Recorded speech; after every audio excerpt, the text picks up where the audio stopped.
Hi అందరికీ. మీకు ముందుగా పానీపూరి అంటే ఇష్టమా, పావు బజ్జీ అంటే ఇష్టమా కమెంట్ చేయండి. నేనైతే ఈరోజు పానీపూరి బండి దగ్గరికి వెళ్ళాము. ప్రతిసారి పానీపూరి తిని బోర్ కొట్టింది, అందుకనే ఈసారి పావు బజ్జీ తిందామని అయితే ఆర్డర్ చెప్పాము. నాతో పాటు ఇంకా చాలామంది ఆర్డర్ చెప్పినట్లున్నారు. ఎక్కువ బ్రెడ్లు అయితే తీసుకొని బటర్ వేసి ఫ్రై చేస్తున్నాడు, బ్రెడ్లన్నీ కలిపి.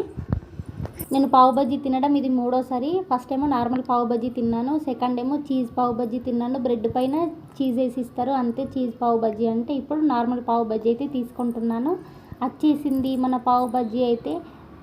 కర్రీలో కొంచెం లెమన్ పిండుకొని బ్రెడ్ తీసుకొని కర్రీ పెట్టుకొని ఆనియన్ పెట్టుకొని తింటుంటే టేస్ట్ అయితే చాలా బాగుంది. దీని రేట్ అయితే చెప్పలేదు కదా, 50 రూపీస్ తీసుకున్నారు ఈ పావు బజ్జీకి.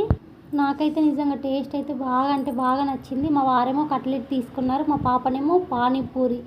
ఆమె కూడా చూడండి ఒకసారి, చిన్న గిన్నెలో 2 పానీపూరీలు అయితే వేసి ఇచ్చారు, అవి తింటా ఉంది.